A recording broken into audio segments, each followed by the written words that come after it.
Jimmy engineer साहब, आप माशाल्लाह एक बड़ा नाम ना सिर्फ आर्ट के हवाले से बल्कि ह्यूमैनिटेरियन जो स्पोर्ट है उसके हवाले से भी, एक्टिविज्म जो मुख्तलिफ हवालों से आपने माशाल्लाह ये एक बड़ा अजीब सा कह लें कि एक बड़ा स्ट्रॉन्ग कॉम्बो बनता है किसी भी शख्स का। और आपकी पेंटिंग्स जो हैं वो एक और तरह के जो लम्हात हैं उनको रिफ्लेक्ट करती हैं। तो मैं आपसे ये जानना चाहूँगा कि ये जो ख़ास तौर पे ये वाली जो पेंटिंग है इसमें किस या किन लम्हात को आपने कैप्चर किया है, और ओवरऑल आपकी ज़िंदगी में कौन से ऐसे लम्हात रहे हैं जिनको आपने कैप्चर करने की कोशिश की है कि नहीं ये जो लम्हात हैं वो मेरी ज़िंदगी का हासिल है। शुक्रिया। असल में जब मैं कैरियर शुरू कर रहा था तो मैंने देखा कि आर्टिस्ट अपनी तारीख पे, अपने लोगों पे, अपने कल्चर पे, खास तौर पे हिस्ट्री पे तवज्जो ही नहीं दे रहे थे। और जो हमारे लीडर्स थे उनको तो बहुत पोर्ट्रे किया गया, लेकिन वो जो मिलियंस ऑफ लोग थे जो जिन्होंने अपनी जान कुर्बान कर दी पाकिस्तान के लिए, उनको कोई याद नहीं कर रहा, उनकी कोई बात नहीं कर रहा। तो मैंने 1970 में सोचा कि मैं पूरी सीरीज बनाऊंगा partition of India and creation of Pakistan, क्योंकि इन लोगों का हक है कि हम इनको इज्जत दें, इनको ट्रिब्यूट दें, इनको याद करें। हम ये इतने सारे लोग मारे गए थे और अब हम आराम से रह रहे हैं। तो ये मेरा मकसद था ये पार्टीशन सीरीज बनाने का। ये खास तौर पे ये वाली जो पेंटिंग है ये किन लम्हात को रिफ्लेक्ट करती है? ये एक मैंने फैमिली दिखाई है, राइट। अंदर आग लगी है, ये बचा रहे हैं, यहाँ फौत हो गया है उसका अफसोस कर रहे हैं, ये सारी फैमिली अफसोस कर रही है और पीछे काफिले चल रहे हैं। तो मेरा मतलब है कि मैंने मंजर ये दिखाया, एक क्लोजअप दिखाया है एक फैमिली का सोच मैंने दिखाई है। क्योंकि दूसरी पेंटिंग में मैंने बहुत बड़े पैनोरामिक, ये जो पेंटिंग है इसमें मैंने पूरा पैनोरामा बनाया हुआ पूरा। और ये उन मर्द, औरत और बच्चों की याद में है जिन्होंने पाकिस्तान के लिए जान कुर्बान कर दी थी। ये उनकी ऑनर में मैंने पेंटिंग बनाई। तो ये बहुत ही डिटेल्ड पेंटिंग है और बहुत इस पर काफी बड़ा और बड़ा मेहनत काम है। इतने काम किया मैंने इसके ऊपर। मतलब ये वो जो उनका सफर है तकसीम के बाद वाला, 8 किस्म के लोग जो थे शामिल थे काफिले में, मैंने उनको पोर्ट्रे किया। ये स्ट्रगल रही है जब अटैक होते थे विलेजेस पे, घरों पे आग लगती थी, तो मैंने वो सीन पेंट किया। सही, काफी मतलब ये कोई खास आपने कोई रेफरेंस यूज किया है इसके लिए या सिर्फ एक? ये कोई पेंटिंग के रेफरेंस से नहीं बनी है। ये मेरे ख्वाबों में आती थी। राइट। ये मैंने उससे बनाई है, मेरे ख्वाबों में जो आती थी तो मैं पोर्ट्रे करता था कैनवस पे। सही। ये तकरीबन एक पेंटिंग बनाने में आपको जो इतनी बड़ी है और इतना इसके अंदर विजुअल्स और एलिमेंट्स हैं, फिगर्स हैं, एक कितना कर्सा लगा होगा एक पेंटिंग को? डिपेंड करता है, कोई 10 महीने, कोई 1 साल, 1 साल, डिपेंड करता है। लेकिन ये पेंटिंग जब बना रहा था तो इन बिटवीन मैं दूसरी चीजें भी बना रहा था, दूसरे सब्जेक्ट को पेंट कर रहा था। सही। क्योंकि मैंने इकबाल का जवेदनामा भी पेंट किया, वो इलामा इकबाल की बहुत बड़ी ख्वाहिश थी। तो मैंने ये जो मेरा स्टेटमेंट लिखा है, मैंने पूरा शॉर्ट लिखा है। मैं हमेशा सबसे बड़े जो आर्टिस्ट है ना अल मुसव्वर, मैं उनसे इंस्पायर्ड हूँ। सही। तो मैं फिर कभी उस्ताद तो बन नहीं सकता, मैं हमेशा स्टूडेंट ही रहूँगा, क्योंकि मैं जब तक जिंदगी है मैं सीखता रहूँगा। और ये है जो मैं अपने आप को खिलाता हूँ, मैं सर्वेंट ऑफ पाकिस्तान। मैं जिस मुल्क में भी जाता हूँ मैं कहता हूँ सर्वेंट ऑफ पाकिस्तान, क्योंकि मैं प्राइड लेता हूँ हमारे मुल्क में। नहीं नहीं, बिल्कुल ये एक मुहिब वतन पाकिस्तानी का तो मोटो यही होता है कि वो पाकिस्तान की खिदमत करे और उसके नाम से ये पेंटिंग मैंने 1977 में बनाई थी। हम्म। और ये काफिला है, पीछे ट्रेन भी चल रही है, ट्रेन के छतों पे भी लोग हैं। तो ये वो समय जो एक्चुअली जगह जगह होता था। वो तो जाहिर है कि तकसीम के बाद तो सूरत हाल ऐसी थी और बहुत बड़ा इंसानी अलमिया था, और जो अगर उसको सिर्फ सोचता है तो उसके लिए एक बड़ा लम्हा फिक्रिया होता है कि किस तरह से लोगों ने सेक्रीफाइस किया, और ये बड़ा काम है ये। इसका नाम लास्ट बर्निंग ट्रेन है। तो ये आखिरी जलती हुई ट्रेन जा रही है। ये इसका यानी कि सब्जेक्ट है लास्ट बर्निंग ट्रेन। कितनी कसम पुरसी थी जब मैंने हिजरत की, दिखाया है, और हिजरत का लम्हा तो बहुत तकलीफदेह होता है। जहाँ मैंने अफसोस दिखाया, वहाँ मैंने होप भी दिखाया है। मैंने हर किस्म के लोग दिखाए हैं, बीमार लोग हैं, थके हुए लोग हैं, ऑन द मूव है लोग, ये मैं सारा करता हूँ। तो आपने इतना बहुत काम किया आपने इस हवाले से कि अपना कोई म्यूजियम वगैरह आपने कभी सोचा कि आपने कभी कोई आर्ट म्यूजियम कोई ऐसा डेवलप करें जहाँ पर ये? मेरे पास अपना घर नहीं है, हाँ, मैं किराए के घर में। हालांकि आपको तो बड़ा अमीर होना चाहिए, आपने जितना काम किया है। और ये ऐसे ही तो मेरी पेंटिंग ये हमारे लिविंग आर्टिस्टों से महंगी है, लेकिन मैं 90% डोनेट करता था। बड़ी बड़ी बात है, बड़ी मैं बात। जिस किराए के घर में रहता था उसका किराया 400 रुपया था शुरू में। अब उन्होंने 40 साल के बाद 2500 कर दिया। मैं वहीं रहा, मैंने कोई जमीन नहीं खरीदी, कोई घर नहीं, क्योंकि मुझे जरूरत नहीं है। ये आपका एक जुमला मुझे बड़ा अच्छा लगा उस दिन आपका टीवी इंटरव्यू देखते हुए कि अपने पैसे से चैरिटी करनी चाहिए और दूसरों के पैसे से चैरिटी की तो सोचो कि जब ये बहुत बड़े बड़े लोग हैं, अब नाम नहीं लेता, वो चैरिटी करते हैं दूसरे लोगों के पैसे से, तो उनका कमाल क्या है? आपको मैं देता हूँ अभी करोड़ों रुपए, आप वो जाके बांट दोगे आपके नाम से, तो उसमें कमाल क्या है? सही बात, बिल्कुल सही। बहुत अच्छा आपका जुज्बा है। आपने तो कैलीग्राफी भी मेरे ख्याल पेंट की, बहुत किया है मैंने, और 1500 कैलीग्राफी 1500 कैलीग्राफी आपने डोनेट कर दी कैंसर सोसाइटीज को, शोगर खानम को, दूसरी जगहों को, बहुत डोनेट किया। ये भी मेरी फ्लैग ऑफ इंडिपेंडेंस।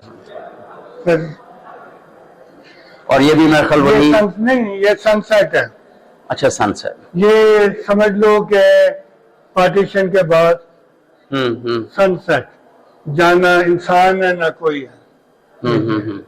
ये मेरी फेमस आर्किटेक्चर सीरीज है जिसमें मैंने बड़ा डिटेल कॉम्पोजिशन की है, और ये दुनिया भर में पड़े हुए हैं। और मैंने अपने आर्ट के 7 लाख प्रिंट्स को डोनेट किया। 7 लाख प्रिंट्स मैंने पूरी दुनिया में डोनेट किए। उसके अलावा हजारों लोगों के पास पड़े मेरे प्रिंट्स। तो मैंने बस अपनी लाइफ चैरिटी के लिए रखी, जितनी चैरिटी कर बस अल्लाह आप पे फजल करे, आपने जितना। और ये अपना ये वो मुल्तान का है, नीचे मैक्सिको की बिल्डिंग है। तो बस ये आपने मतलब मुख्तलिफ तरह के जो हेरिटेज हैं उनको तकरीबन इंटरनेशनल कम्युनैलिटी तलाश करने की कोशिश की आपने? भी किया मैंने बहुत ज्यादा। सही। तो आगे भी आपकी है क्या? अच्छा, इंडिया कौन सी जगह है इंडिया की? ये तो नीचे ताजमहल है। और ये असल में मेरी बुक है ना, उसमें सारे नाम है, ये कई साल पहले ही पेंट किया था। सही सही सही सही। और सारी बिल्डिंगों के नाम मुझे अभी याद नहीं है। ये मैंने ओल्ड सिविलाइजेशन हमारा गंधारा और मोहनजोदारो और मिक्स कर दिया।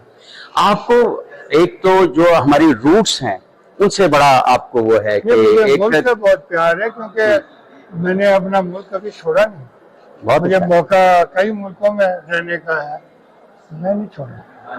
इसकी बस- वजह थी, इसकी सबसे मेन वजह सूफी बरकत अली फैसलाबाद के जो थे। हम्म मैं उनका बहुत करीबी डिसाइपल था हम्म और 1979 में उन्होंने अपनी गद्दी पे मुझे बिठाया। हम्म तो मुझे लगा कि उन्होंने मुझे रिस्पॉन्सिबिलिटी दी है कि मैं सर्व करूं अपने मुल्क को, अपने बहुत मुल्क को अच्छा। सर्व करना अच्छा। चाहता था। अस्सलाम वालेकुम। हाँ। तो और भी क्या हैं? हाल है? अच्छा है कि आप आ गए। हाँ। Thank you so Hong Kong much. के उधर कुवैत का कोई अभी आ रहा है तो उसकी मीटिंग सीरीज और नहीं, मीटिंग के बाद कोई बात अभी नहीं, आप सीधा इधर ही आ गया। मैंने कहा हाजिर करो। नहीं बहुत अच्छा है। आए विजिट कर रहे हैं, हम रिकॉर्डिंग कर मैं रहे इनका हैं करके इनके थोड़ा फिर सा। आप भी आ जाएं साथ। आप आए सर। ये भी आगे भी आप ही की। हाँ, ये सब हाँ। मेरी वहाँ तक है, वो जो दो हाँ, हाँ, तरफ है हाँ, ये मेरे लैंडस्केप लैंडस्केप। है। हाँ हाँ ये इस्लामाबाद है, ये सारे इमेजिनेशन से बनाए हुए हैं। सही सही सही सही। लेकिन ये ओरिजिनल जो है ना वो बहुत बड़े बड़े हैं। हम्म। तो ये मैंने डिफरेंट सब्जेक्ट पे बनाया कि ज्यादा आपका जो आर्ट है वो रियलिज्म के ऊपर। सिर्फ रियलिज्म नहीं, एब्स्ट्रैक्ट भी मैंने हजारों बनाई है। एब्स्ट्रैक्ट जुनैद भी किया है, एब्स्ट्रैक्ट अल्लाह भी लिखे है, कई हंड्रेड ऑफ अल्लाह लिखे हैं मैंने। माशाल्लाह। लेकिन मेरा मेन वहां तक है, मेरे रुकने आलम है ना, वहां तक मेरी चीजें हैं। और दूसरी बात है कैलीग्राफी भी की है मैंने, 4-5 हजार से ज्यादा पेंटिंग बनाई है टोटल, जिसमें कैलीग्राफी भी है वो भी सही सही।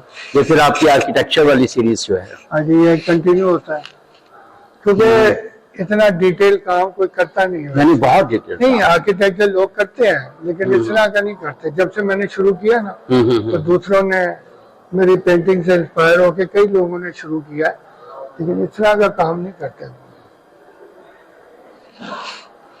बट मेरा मेन फोकस है चैरिटी, नंबर 1। नंबर 2 मेरा है पीस एक्टिविज्म, क्योंकि मैंने 2001 में एक वॉक की थी इस्लामाबाद से न्यू दिल्ली चलना था और मैं फ्लैग भी कैरी कर रहा था। तो वो मैं वाघा तक जा सका क्योंकि उस वक्त जंग का समा था, वॉक नहीं कर सका। फिर मैंने ये दोनों मुल्कों के दरमियान में पीस हो सकता है, क्योंकि इतनी इन दोनों मुल्कों के दरमियान में मुखासमत नहीं, रहती मैंने है। ये दिया है वहाँ पैगाम 2001 में। मैंने कहा जब वो 1% लोग है ना, वो जब हाँ करेंगे ना दोनों तरफ से, अच्छा। जीत आ जाएगी। क्योंकि पब्लिक हो तो कोई मसला नहीं है, public they have no problem. लेकिन मैं समझता हूँ कि दोनों मुल्कों को चाहिए कि आपस में इज्जत करे एक दूसरे की।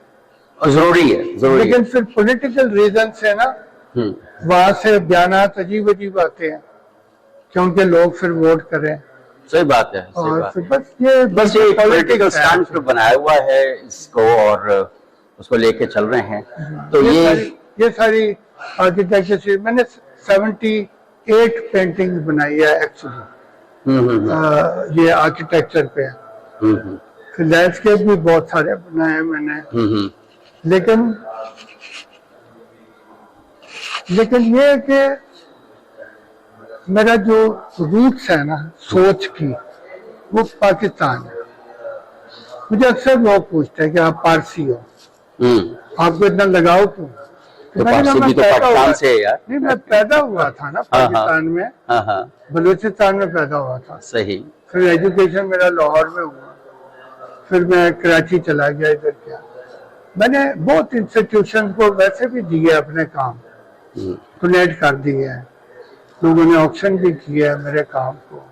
लेकिन मैंने जो बरकरार रखा है ना, वो लेवल ऑफ एक्सीलेंस रखा है।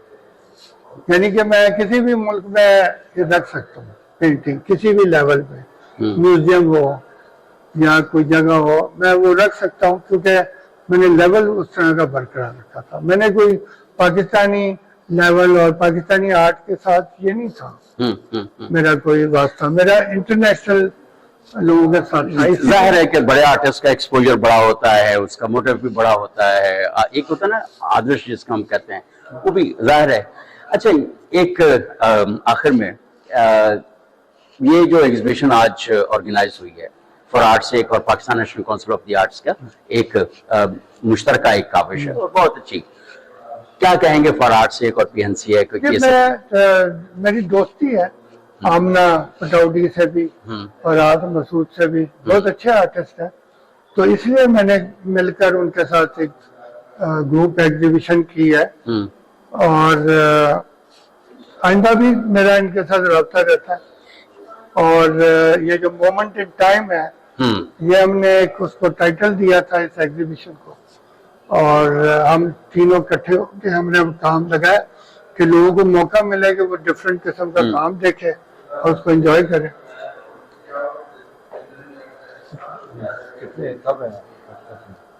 ठीक है, आई कॉल यू। अच्छा, मैं आपको मैं हमेशा एक चीज कहता हूँ कि हमारे मुल्क का एक मसला है कि लोग घरों में, दुकानों में, फैक्ट्रियों में, दफ्तरों में मुल्क को बुरा भला कहते हैं हर वक्त, और ये हमारी एक ड्रॉबैक है, बहुत ज्यादा हमारा बहुत बड़ा ड्रॉबैक है ये।